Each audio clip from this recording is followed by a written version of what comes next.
내 전 재산을 훔쳐 달아난 친구가 우리 아들 식당의 설거지통에 처박혀 있었다. 1970년대 후반 서울 변두리의 잿빛 골목길은 언제나 기름 냄새와 눅눅한 먼지로 가득했다. 20살 초반의 김수철과 박영호는 그곳에서 처음 만났다. 녹슨 기계가 굉음을 토해내는 방직 공장의 야간 근무는 지옥과도 같았지만 그들은 서로에게 유일한 피난처였다. 핏줄보다 더 진한 유대감으로 엮인 두 사람은 고된 세월 속에서 서로의 버팀목이 되어 주었다. 퇴근 후 지친 몸을 이끌고 허름한 포장마차에 앉아 김이 모락모락 나는 어묵 국물에 소주 한 잔을 나누는 시간이 그들에게는 유일한 낙원이었다. 수철아, 우리 언젠가 이 지긋지긋한 공장 벗어나서 우리 사업 한번 제대로 해보자. 영호가 얼큰하게 취해 손사래를 치며 말하면 수철은 늘 그랬듯 푸근한 미소를 지으며 고개를 끄덕였다. 그럼 영호, 내 말은 늘 옳았지. 우리는 평생 같이 가는 거다. 그들의 우정은 그렇게 굳건히 뿌리 내렸다. 지독한 가난이 지붕 없는 하늘 아래서 두 청년의 어깨를 짓눌렀지만 그들은 서로의 체온으로 추운 세상을 버텨냈다. 찢어지게 가난했던 시절 둘은 같은 동네의 허름한 판자촌에서 나고 자랐다. 영호는 일찍이 부모를 여의고 고아와 다름없는 처지였고 수철은 병약한 어머니와 주정뱅이 아버지 밑에서 혹독한 유년기를 보냈다. 세상에 서로밖에 없었던 두 아이는 서로의 그림자가 되어 주었다. 학교 운동장 한구석 낡은 시소 위에서 빛바랜 교복을 입고 서로의 등을 기댄 채 무한한 미래를 꿈꾸곤 했다. 야 영호야.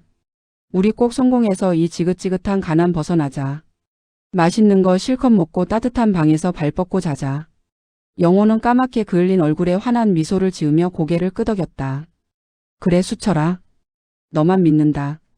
우리 둘이 힘 합치면 뭐든 할 수 있어. 그들은 서로에게 가족이었고 미래였고 꿈이었다. 고작 라면 한 개를 나눠 먹으며 끓어오르는 배고픔보다 더 뜨거운 우정을 나눴다. 세월이 흘러 소년들은 청년이 되고 그 약속은 뼛속 깊이 새겨졌다. 굳은 일 마다하지 않고 닥치는 대로 일했다. 건설 현장에서 벽돌을 나르고 밤샘 택시 운전을 하며 졸음을 쫓았다.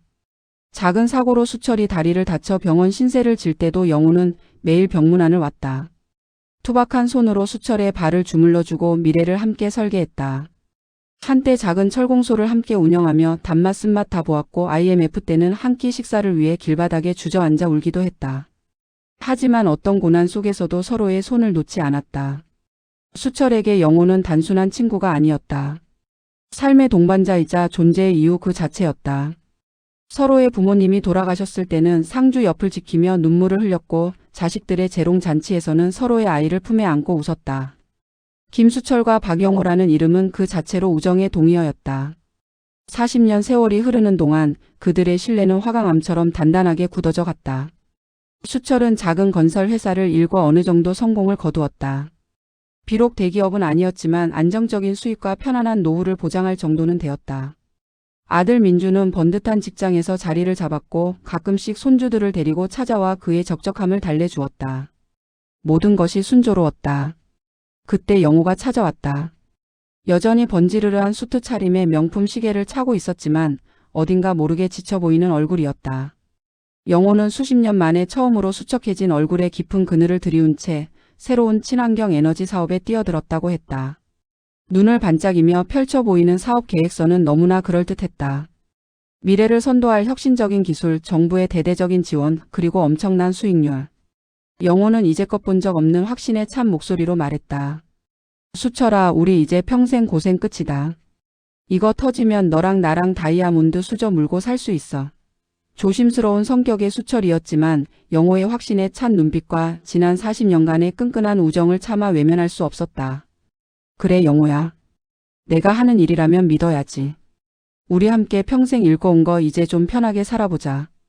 수철은 아내 몰래 어렵게 모아둔 전 재산, 은퇴 후를 위해 아끼고 아껴왔던 모든 돈을 영호에게 맡기기로 결심했다.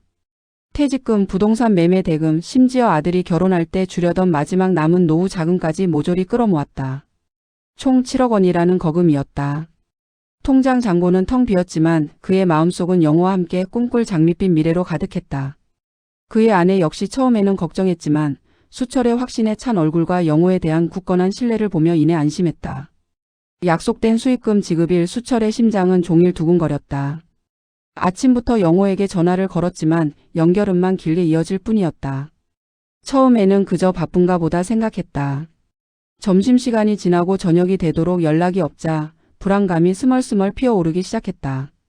밤늦게까지 기다려도 영호의 소식은 없었다. 다음 날 아침 수철은 영호의 사무실로 찾아갔다. 강남의 번화가에 위치한 늘 화려한 간판을 자랑하던 영호의 사무실은 굳게 잠겨 있었다. 유리창 너머로 보이는 내부는 텅 비어 있었다. 사무실에 있어야 할 집기들은 물론 작은 화분 하나조차 남아있지 않았다. 관리인에게 물어보니 이미 보름 전에 사무실을 비우고 떠났다는 말만 들을 수 있었다. 수철의 머릿속은 하얗게 변했다. 믿을 수 없는 현실 앞에 다리가 풀렸다. 40년 우정의 징표였던 영호의 웃음, 그의 목소리, 그의 눈빛들이 마치 악몽처럼 수철의 내리를 스치고 지나갔다. 영호야. 수철은 텅 빈 사무실 문고리를 부여잡고 애처롭게 친구의 이름을 불렀다. 그러나 대답은 없었다. 수철의 전 재산, 노후의 모든 희망, 그리고 40년 우정은 흔적도 없이 사라져 버렸다. 장밋빛 미래를 꿈꾸던 행복한 일상은 한순간에 무너져 내렸다. 뒤늦게 사실을 알게 된 아내는 충격에 쓰러졌고 아들은 망연자실한 채 아무 말도 할 수 없었다. 세상은 단 하루 만에 수철에게 지옥으로 변해버렸다. 어느 늦가을 오후 아들 민준의 식당에 새로운 설거지 직원이 들어왔다. 시간은 무정하게 흘러 5년이 지났다. 김수철의 삶은 지독한 나락으로 떨어져 있었다. 모든 것을 잃은 그는 아들 민준의 작은 아파트 한 구석에 얹혀 사는 신세가 되었다. 방 2칸짜리 아파트에서 아들과 며느리 그리고 손주까지 5 식구가 북적였다. 수철에게 주어진 공간은 거실 한편 낡은 접이식 매트리스가 전부였다. 밤마다 며느리의 잔소리가 귓가에 맴돌았다. 아버님, 요즘 식당 일도 힘든데 술은 좀 줄이셔야죠. 비난하는 말투는 아니었지만 그 말 속에는 수철이 아들 부부에게 지우는 경제적, 심리적 부담이 고스란히 담겨 있었다. 수철은 자신의 처지가 비참했다. 젊어서는 누구에게도 뒤지지 않을 만큼 당당하게 살아왔는데 이제는 아들 내외의 눈치를 보며 하루하루를 연명하는 초라한 늙은이가 되어버렸다. 그의 일상은 술과 영호에 대한 욕설로 채워졌다. 컵에 소주를 따라 홀짝이며 TV를 틀었지만 화면 속 내용은 눈에 들어오지 않았다. 오직 영호의 얼굴만이 머릿속을 맴돌았다. 박영호, 이 개자식, 천하의 사기꾼 놈. 내가 너 때문에 이 모양 이 꼴이 됐어. 술기운에 취하며 목소리는 점점 커졌고 아들 부부의 표정은 어두워졌다. 며느리는 아이가 듣는다고 조심해달라고 했지만 수철은 좀처럼 분노를 사귀지 못했다. 그의 마음속은 친구에 대한 배신감과 지독한 증오심으로 가득 차 있었다. 마치 뜨거운 불덩이가 심장을 갉아먹는 듯 했다. 살아생전 내가 너를 기필코 찾아내고 말 거야. 내 놈목을 비틀어서라도 내 돈을 받아내고 평생 씻을 수 없는 고통을 안겨줄 거야. 잠결에도 영호의 이름을 부르며 이를 갈았다. 아들은 어렵게 차린 작은 한식당을 운영하고 있었다. 번화가 뒷골목에 위치한 테이블이 10개 남짓한 아담한 식당이었다. 가게 이름은 민준이네 백반이었다. 수철은 낮에는 식당에 나가 허드렛 일을 도왔다. 무거운 재료를 나르고 큼지막한 물을 썰거나 팔을 다듬는 일이었다. 때로는 손님 테이블을 치우고 바닥을 닦는 일도 그의 몫이었다. 손님들의 눈초리가 느껴질 때마다 한때 잘나가던 사업가였던 자신의 과거가 떠올라 더욱 비참해졌다. 그는 아들의 식당에서조차 변변한 월급 한 푼 받지 못하고 그저 밥값이나 벌충하는 처지였다. 며느리는 가끔 수철에게 용돈이라며 꼬깃꼬깃한 10,000원짜리를 건넸지만 그 돈을 받을 때마다 수철의 가슴은 송곳으로 찔리는 듯 아려왔다. 무기력한 일상이었다. 삶의 의미도 희망도 보이지 않았다. 오직 영호를 찾아 복수하겠다는 다짐만이 그의 삶을 지탱하는 유일한 이유였다. 매일 밤 잠자리에 들기 전 수철은 천장을 바라보며 영호의 얼굴을 떠올렸다. 그 얼굴을 선명하게 기억하기 위해 노력했다. 그의 머릿속은 영호를 만나게 될 순간 그에게 어떤 말을 뱉을지 어떤 표정을 지을지 끊임없이 되뇌는 시뮬레이션으로 가득했다. 그의 복수는 단순히 돈을 되찾는 것을 넘어섰다. 그것은 짓밟힌 자존심과 산산조각난 신뢰에 대한 처절한 응징이어야만 했다. 수철의 증오는 시간이 지날수록 더욱 깊고 단단하게 굳어져 갔다. 어느 늦가을 오후 아들 민준의 식당에 새로운 설거지 직원이 들어왔다. 원래 설거지를 담당하던 아주머니가 갑작스러운 병으로 그만두게 되면서 민준은 발을 동동 구르다 급히 사람을 구했다. 새로 온 직원은 민준이 인력사무소에서 급하게 연결해준 사람이었다. 그는 식당 문을 열고 들어서는 순간부터 어딘가 모르게 수상한 기운을 풍겼다. 키는 또래보다 조금 작았고 어깨는 구부정했다. 깊게 눌러쓴 검은색 야구 모자는 눈썹까지 가렸고 코와 입은 의료용 마스크로 꽁꽁 숨겨져 있었다. 남은 부분이라곤 푹 꺼진 눈매와 늘어진 턱선 정도였는데 그마저도 어딘지 모르게 초췌하고 지쳐 보였다. 그는 민준에게 형식적인 인사만 건넬 뿐 다른 사람들과는 일절 시선을 마주치지 않았다. 안녕하세요. 오늘부터 설거지 맡게 된 사람입니다. 낮게 깔린 목소리는 마치 모래가 스치는 듯 거칠었다. 수철은 식당 한 구석에서 물끄러미 그를 지켜봤다. 평소 같으면 새로운 사람이 들어오면 이것저것 캐묻고 잔소리를 했을 테지만 의문의 직원에게서는 묘한 위압감이 느껴졌다. 아니, 위압감이라기보다는 알 수 없는 불편함이었다. 그는 그저 고개를 푹 숙인 채 주방 안쪽으로 들어가 설거지통 앞에 섰다. 그리고는 말없이 마치 세상에 자기 혼자 있는 것처럼 묵묵히 일만 시작했다. 그의 일하는 모습은 기계적이었다. 쟁반을 나르고 그릇을 분류하고 애벌 빨래를 한 뒤 식기세척기에 넣고 다시 깨끗해진 그릇을 정리하는 일련의 과정이 한치의 흐트러짐도 없이 반복되었다. 그의 손놀림은 예상외로 빠르고 능숙했다. 그러나 그는 단 한 번도 고개를 들지 않았고 다른 사람과 말 한마디 섞지 않았다. 다른 직원들이 말을 걸어도 짧게 네 혹은 아니오로만 대답할 뿐이었다. 점심시간에도 그는 다른 직원들과 합석하지 않고 식당 한 구석에 쭈그리고 앉아 도시락을 꺼내 먹었다. 그것마저도 허겁지겁 마치 누가 빼앗아 갈세라 급히 먹어치우는 모습이었다. 수철은 그의 수상한 행동에 자연스럽게 경계심을 품게 되었다. 뭐 하는 놈이지? 얼굴은 왜 저렇게 감싸고 다니는 거야? 혹시 도망이라도 온 건가? 그는 설거지통 옆을 지나치며 힐끔힐끔 직원을 감시했다. 그러나 직원은 그의 시선을 아는 듯 모르는 듯 오직 설거지통에만 처박혀 일에 몰두할 뿐이었다. 마치 세상과의 단절을 스스로 택한 사람 같았다. 며칠이 지났다. 의문의 직원은 여전히 모자와 마스크로 얼굴을 가린 채 묵묵히 일했다. 그의 존재는 식당 내부에 묘한 긴장감을 조성했지만 동시에 그의 묵묵한 성실함은 칭찬받아 마땅했다. 민주는 처음에는 조금 걱정했지만 곧 그의 성실함에 만족하며 안도했다. 아버지, 그분 일은 참 잘하시죠? 말이 없어서 그렇지 이렇게 열심히 하는 분 찾기 힘들어요. 민준의 말에도 수철은 시큰둥하게 대꾸했다. 쯧쯧, 너무 말이 없으니 더 수상한 거지. 뭐 숨기는 게 있는 게 분명해. 수철의 눈에 비친 의문의 직원은 점점 더 기묘한 존재가 되어갔다. 그의 뒷모습, 식기세척기에서 뿜어져 나오는 뜨거운 김 속에서도 흔들림 없이 그릇을 정리하는 모습, 그리고 간간히 들려오는 마른 기침 소리. 그 모든 것이 수철의 마음에 작은 의심의 씨앗을 심고 있었다. 그는 영호에 대한 증오심으로 가득 차 있었지만 동시에 주변의 모든 것에 날카롭게 촉각을 곤두세우는 병적인 상태가 되어 있었다. 의문의 직원은 그에게 새로운 의심의 대상이자 동시에 그 증오의 대상인 영호와 겹쳐 보이는 불길한 그림자였다. 그는 알 수 없는 불안감에 휩싸인 채 묵묵히 설거지만 하는 그를 계속해서 지켜봤다. 의문의 설거지 직원이 식당에 온 지 열흘쯤 지났을까? 수철은 그에게서 묘하게 익숙한 그림자를 발견하기 시작했다. 처음에는 그저 우연이겠거니 혹은 영호에 대한 그의 병적인 집착이 만들어낸 환상이겠거니 치부했다. 그러나 시간이 지날수록 희미한 기시감은 짙은 의심으로 변해갔다. 그의 구부정한 어깨. 오랜 세월 육체노동에 시달린 듯한 어깨는 영호의 것과 놀랍도록 닮아 있었다. 영호 역시 젊은 시절부터 공장과 건설 현장을 전전하며 어깨가 비스듬하게 기울어져 있었다. 수철은 주방 문틈으로 그를 훔쳐보며 그의 어깨선이 영호의 어깨선과 일치하는 순간 섬뜩한 한기를 느꼈다. 쉴 새 없이 터져 나오는 마른 기침 소리. 그것은 건조하고 메마른 소리였다. 마치 속 깊은 곳에서부터 끌어올리는 듯한 고통스러운 기침은 수철의 귓가에 익숙한 울림으로 다가왔다.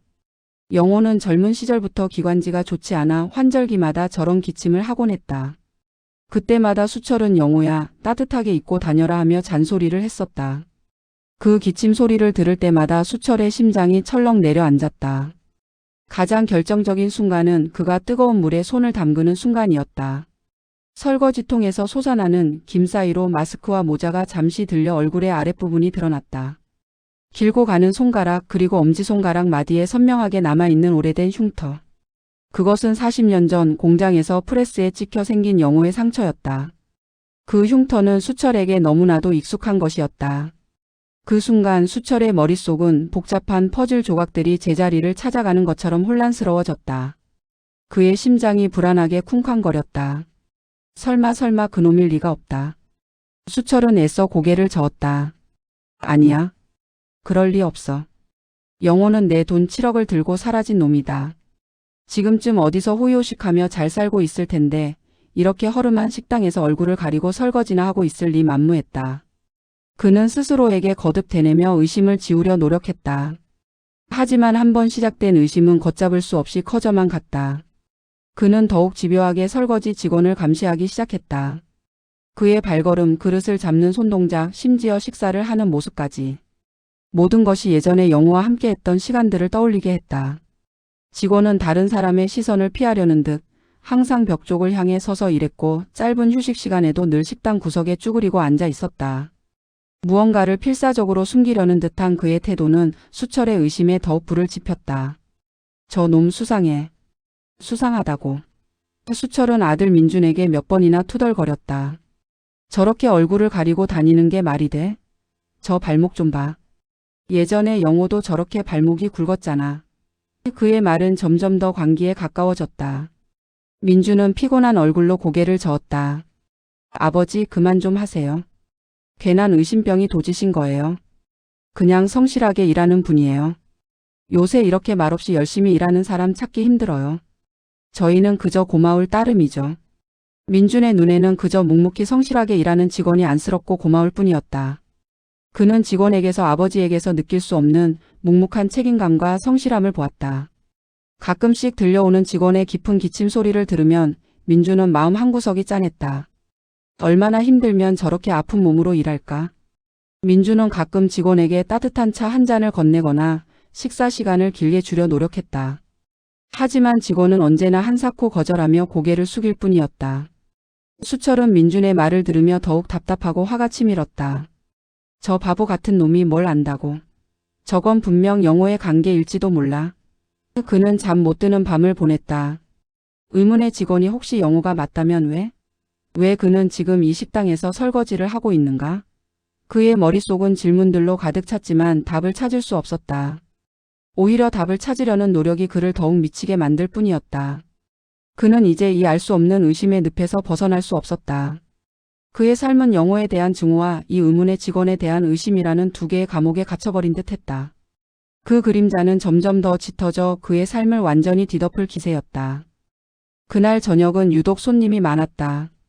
저녁 7시 식당은 발 디딜 틈 없이 북적였다. 민준이네 백반은 그날따라 끊임없이 울리는 주문과 손님들의 제잘거림, 그리고 주방에서 뿜어져 나오는 뜨거운 김으로 전쟁터를 방불케 했다. 김치찌개 끓는 냄새와 고소한 계란말이 냄새가 뒤섞여 공기 중에 맴돌았다. 수철은 주문받은 음식을 나르며 이리저리 뛰어다녔고 아들 민준은 불판 앞에서 땀을 비오듯 흘리며 고기를 굽고 있었다. 주방 안쪽 설거지 직원은 산더미처럼 쌓인 그릇들과 씨름하고 있었다. 그의 움직임은 평소보다 훨씬 더 거칠고 빨랐다.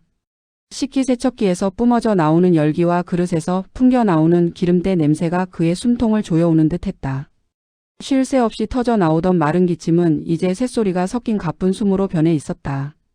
그의 구부정한 어깨는 더욱 축 처져 있었고 모자 아래로 비치는 얼굴은 창백하게 질려 있었다.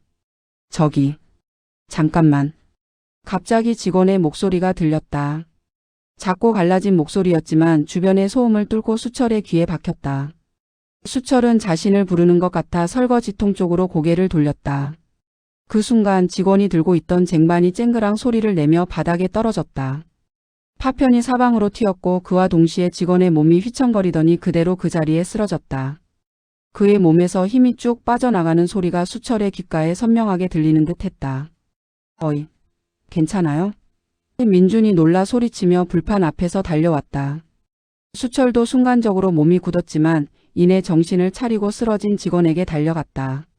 주방에 활기 넘치던 분위기는 일순간 정적에 휩싸였다. 손님들의 시선이 일제히 주방 안쪽으로 향했다. 바닥에 쓰러진 직원은 마치 의식이 없는 듯 미동도 하지 않았다. 거친 숨소리가 그의 마스크 아래서 헐떡이며 새어나왔다. 민준이 그의 몸을 일으키려 허리를 숙였다. 이봐요. 괜찮아요? 정신 차려봐요.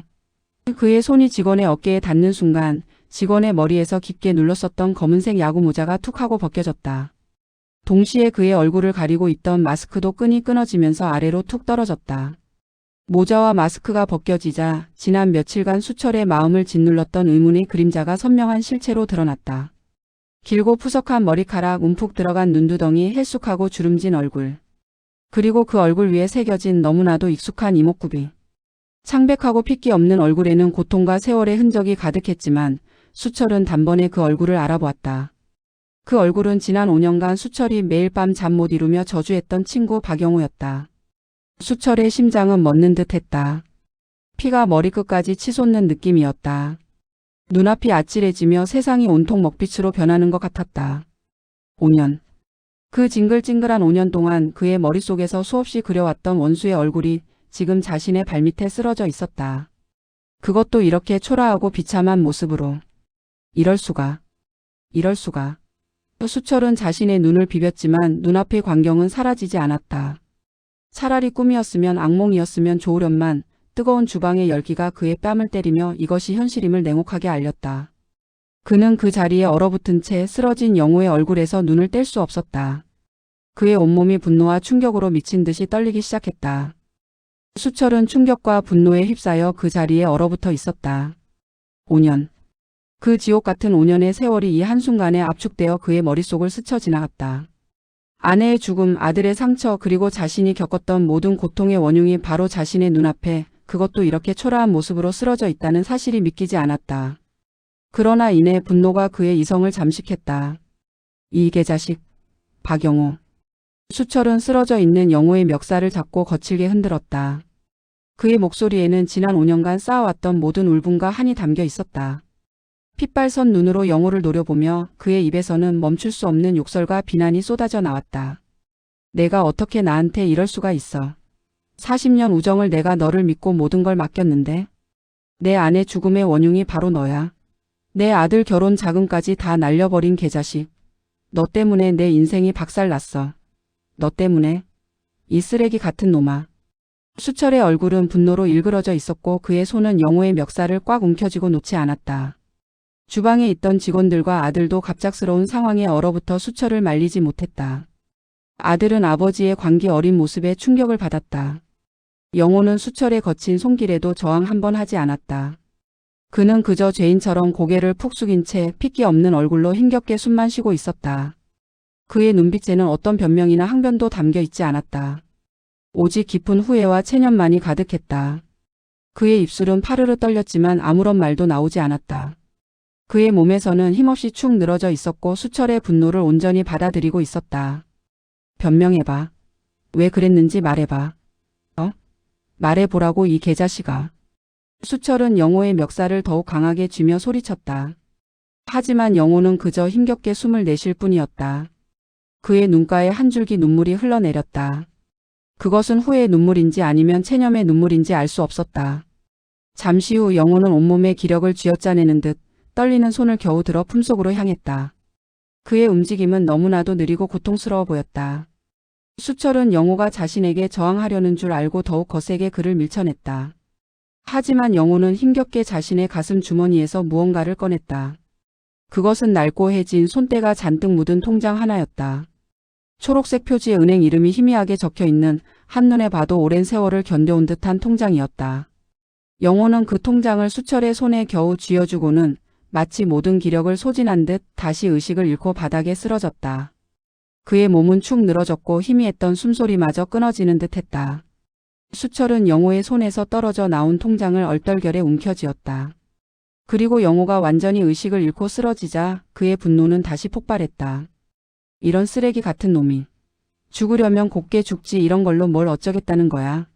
수철은 그 낡은 통장을 바닥에 내팽개쳤다. 통장은 차가운 타일 바닥에 탁 하는 소리를 내며 나뒹굴었다. 그의 분노는 여전히 식지 않았다.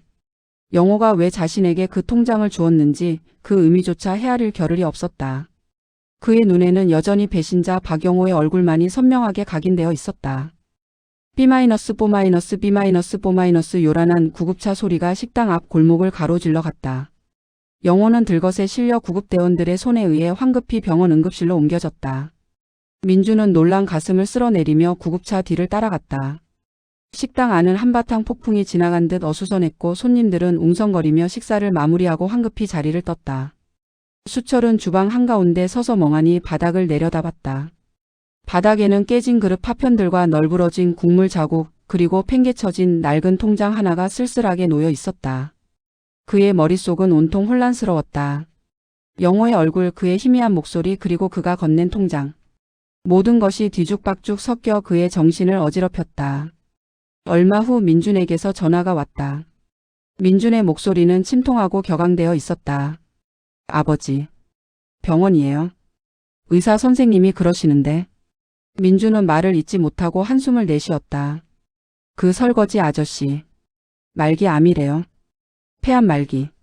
남은 시간이 얼마 없대요. 수철의 심장이 쿵 하고 내려앉았다. 말기암. 남은 시간이 얼마 없다니. 그는 그 자리에 얼어붙은 듯 서 있었다. 그의 귓가에 민준의 목소리가 멍하니 울렸다. 이미 온몸에 다 퍼져서. 손 쓸 방법이 없다고. 충격적인 소식이었다. 5년 동안 그토록 저주했던 친구가 지금 죽음을 눈앞에 두고 있다니. 수철은 자신이 겪고 있는 이 상황이 비현실적으로 느껴졌다. 그의 분노는 잠시나마 잊혀지고 그 자리를 알 수 없는 서늘한 공포와 혼란이 채웠다. 그의 시선은 다시 바닥에 팽개쳐진 낡은 통장으로 향했다. 통장은 그의 분노의 잔해처럼 초라하게 놓여 있었다. 그는 무언가에 홀린 듯 통장을 주워들었다. 그의 손가락은 통장의 낡은 표면을 쓸어내렸다. 겹겹이 쌓인 세월의 때가 그의 손에 묻어나는 듯 했다. 수철은 홧김에 통장을 펼쳤다. 안에는 지난 5년간의 입금 내역이 빼곡히 적혀 있었다. 폐지 수거 막노동 식당 보조 건물 청소. 눈을 의심할 정도로 작은 금액들이었다. 10,000원, 20,000원, 35,000원. 겨우 50,000원이 넘는 금액은 손에 꼽을 정도였다. 하루 벌어 하루 먹고 살기도 힘들었을 텐데 그 작은 돈들이 끈질기게 그리고 꾸준히 통장에 쌓여 있었다. 입금 날짜는 5년 전 영호가 사라진 그 다음 달부터 시작되어 최근까지 이어지고 있었다. 수철은 통장 안의 기록들을 하나하나 후워 내려갔다. 그의 심장이 점점 더 격렬하게 뛰기 시작했다. 이 돈들은 단순히 입금된 금액이 아니었다. 폐지 수레를 끌며 비오는 거리를 헤매고 무거운 시멘트 포대를 짊어지고 뜨거운 주방에서 허리를 굽히며 일했던 영호의 땀과 눈물 그리고 고통이 고스란히 담겨 있는 기록이었다. 그 작은 금액들이 모여 무려 1억 2천여만 원에 달했다. 7억에는 턱없이 부족한 금액이었지만 한 개인이 5년간 이렇게 처절하게 모은 돈이라기엔 믿을 수 없는 금액이었다. 그의 눈은 통장 속 숫자들이 아닌 영호의 고단한 삶의 흔적을 쫓고 있었다. 통장을 쥔 수철의 손이 미세하게 떨렸다. 그의 뇌리에는 아들 민준의 목소리가 다시 한번 울렸다. 말기암. 남은 시간이 얼마 없대요. 그리고 통장 속 작은 금액들. 이 두 가지 사실이 그의 머릿속에서 충돌하며 엄청난 파동을 일으켰다. 5년 내내 불태웠던 증오의 불꽃이 이 통장 하나로 인해 흔들리기 시작했다. 그의 심장에는 알 수 없는 먹먹함과 함께 죄책감의 그림자가 드리워지기 시작했다. 그는 통장을 꽉 쥔 채 낡은 식탁 의자에 주저앉아 고개를 떨구었다. 세상이 온통 뒤집히는 것 같았다. 수철은 덜덜 떨리는 손으로 통장 마지막 페이지를 펼쳤다. 그곳에는 만년필로 눌러쓴 듯 희미하지만 또렷한 글씨가 적혀 있었다. 모든 입금 내역의 끝에 그리고 통장 맨 마지막에 적혀 있는 5글자. 친구 수철에게. 수철의 눈은 그 글자를 따라가다 멈췄다. 친구 수철에게.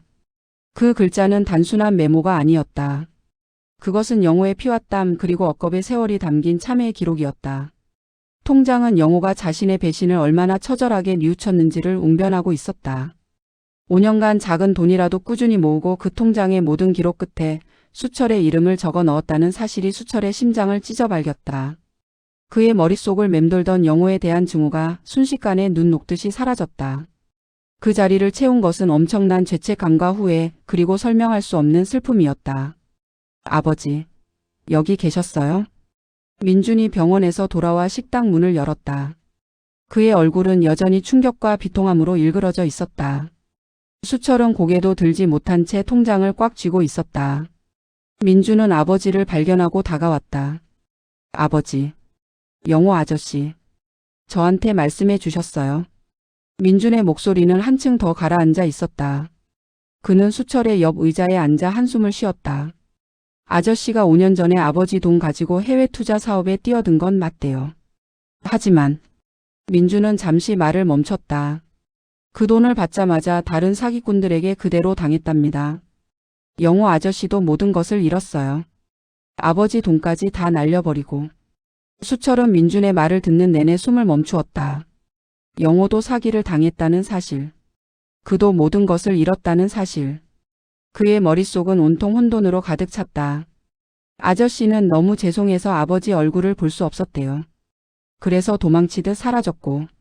그때부터 하루도 빠짐없이 막노동, 폐지수거, 식당 일. 닥치는 대로 일해서 그 돈을 갚으려 하셨대요. 아저씨도 병을 얻고 몸이 너무 안 좋아지셨는데 남은 시간이라도 아버지한테 조금이라도 갚아야 한다면서. 민준의 목소리는 떨렸다. 그래서 우리 식당에 일부러 오신 거예요. 얼굴을 가리고 혹시라도 아버지께서 알아보실까봐 말도 안 섞고. 그냥 묵묵히 일하셨던 거래요. 몸은 점점 안 좋아지는데 자기 병 키운 건 괜찮으니 그저 아버지 돈을 조금이라도 더 갚고 싶다고. 민준은 더 이상 말을 잇지 못하고 고개를 떨구었다. 수철은 손에 든 통장을 내려다봤다. 모든 퍼즐 조각이 맞춰지는 순간이었다.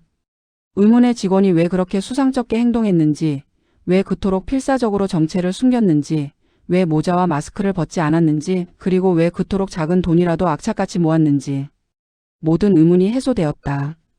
그의 지독했던 증오는 한순간에 허무하게 무너져 내렸다. 그것은 영호가 쳐놓은 덫도 영호의 교활한 속셈도 아니었다. 영호는 자신과 똑같이 아니 자신보다 더 깊은 나락에 떨어져 몸부림치고 있었던 것이다. 그는 돈을 잃은 고통보다 지난 5년간 죽어가는 친구의 고통을 외면하고 그를 향해 저주와 욕설을 퍼부었던 자신을 자책하며 오열했다. 영호야. 영호야. 수철은 통장을 가슴에 꽉 껴안고 바닥에 주저앉았다. 그의 눈에서는 뜨거운 눈물이 본물처럼 쏟아져 내렸다. 지난 5년간 단 한 번도 흐르지 않았던 눈물이었다. 그 눈물은 증오와 분노가 녹아내린 자리에서 피어난 참회의 눈물이었다. 그는 친구의 고통을 헤아리지 못했던 자신의 어리석음과 잔인함에 치를 떨었다. 영호는 그를 배신한 적이 없었다. 다만 그 역시 불행의 늪에 빠져 허우적거리고 있었을 뿐이었다. 그리고 그 와중에도 친구에게 진 빚을 갚기 위해 죽음의 문턱까지 달려왔던 것이다. 수철은 오열하며 영호의 이름을 부르고 또 불렀다. 수철은 거울 앞에 섰다. 5년 전 영호에게 배신당한 직후부터 거울을 보지 않았다. 그 안에 비친 자신의 얼굴이 너무나도 초라하고 비참했기 때문이었다. 그러나 지금 거울 속 자신의 얼굴은 비참함을 넘어 한없는 부끄러움과 죄책감으로 물들어 있었다. 핏발선 눈, 깊게 파인 주름, 초췌한 안색. 이 모든 것이 영호를 향한 증오로 만들어진 자신이었다. 그는 돈을 잃은 고통보다 죽어가는 친구의 고통을 외면했던 자신을 용서할 수 없었다. 친구를 사기꾼으로 매도하며 그를 향해 쏟아부었던 온갖 저주와 욕설이 비수처럼 가슴을 찔렀다. 영호는 그런 자신에게 단 한 번의 항변도 없이 묵묵히 모든 것을 감내했다. 그것은 그의 마지막 참회이자 40년 우정에 대한 영호 나름의 표현 방식이었을 것이다. 수철은 더 이상 지체할 수 없었다. 그는 병원으로 향하는 길 내내 영호에게 어떤 말을 해야 할지 머릿속으로 되뇌었다. 미안하다는 말로는 지난 5년의 고통과 오해를 씻을 수 없을 것 같았다. 용서해달라는 말도 주제넘게 느껴졌다. 그의 발걸음은 무거웠고 심장은 불안하게 뛰었다. 영호는 병실 침대에 힘없이 누워 있었다. 창백한 얼굴에는 산소호흡기가 씌워져 있었고 가느다란 팔에는 링거 바늘이 꽂혀 있었다. 그의 눈은 감겨 있었지만 미세하게 떨리는 속눈썹에서 아직 삶의 끈을 놓지 않고 있음을 알 수 있었다. 5년 전 번지르르한 양복을 입고 자신에게 투자 설명을 하던 그 자신감 넘치던 영호의 모습은 온데간데 없었다. 초라하고 고통받는 늙은 이만희 침대에 누워 있었다. 수철은 영호의 침대 곁에 놓인 의자에 조용히 앉았다. 잠시 동안 아무 말도 할 수 없었다. 그의 눈에는 뜨거운 눈물이 솟구쳤다. 이내 주체할 수 없이 흘러내리는 눈물을 닦지도 않은 채 그는 영호의 앙상한 손을 조심스럽게 잡았다. 영호의 손은 차갑고 거칠었다. 한때 이 손으로 함께 삽질을 하고 망치질을 하며 미래를 읽어왔던 기억이 스쳐 지나갔다. 영호가 가늘게 눈을 떴다. 흐릿한 눈동자가 수철의 얼굴을 응시했다. 영호의 입술이 희미하게 움직였지만 아무 소리도 나오지 않았다. 수철은 영호의 손을 더욱 꽉 잡았다. 영호야. 그의 목소리는 갈라져 나왔다. 나야 수철이야. 돈 이야기는 한마디도 꺼내지 않았다. 잃어버린 돈 그로 인한 고통은 이제 아무 의미가 없었다. 그보다 더 중요한 것이 눈앞에 있었다. 죽어가는 친구의 마지막 시간. 40년 지기 친구로서 뼈와 살을 섞었던 동생 같은 친구로서 그를 이해하고 용서해야 할 시간이었다. 영호야 미안하다. 내가 이렇게 아픈 줄도 모르고 나 혼자 너를 미워하고. 수철의 목소리는 흐느낌에 잠겼다. 다 내 잘못이야. 내 얼굴을 보고도 못 알아보고 너를 그렇게 고통스럽게 만든 것도 나고. 영호의 눈가에도 눈물이 주르륵 흘러내렸다. 그는 고개를 살짝 끄덕이며 수철의 손을 힘없이 잡았다. 그것은 용서이자 이해의 몸짓이었다. 수철은 남은 시간만이라도 40년 지기 친구로서 영호의 곁을 지켜주기로 결심했다. 병실에서 그는 영호의 손을 잡고 젊은 시절의 추억을 이야기했다. 함께 고생했던 순간들, 함께 웃고 울었던 기억들. 영호는 간간히 희미한 미소를 지으며 고개를 끄덕였다. 증오는 사라지고 그 자리에 깊고 따뜻한 우정이 다시 피어났다. 돈은 사라져도 시간은 흐르고 우정은 결국 모든 것을 치유하는 힘을 가지고 있었다. 수철은 영호의 마지막을 함께했다. 돈보다 소중한 시간이라는 것을 깨달은 그는 병실에만 머무르지 않았다. 영호가 잠시 의식이 돌아올 때마다 그는 영호의 어린 시절을 불러냈다. 의사들은 회복에 도움이 될 것이라고 조용히 허락해 주었다.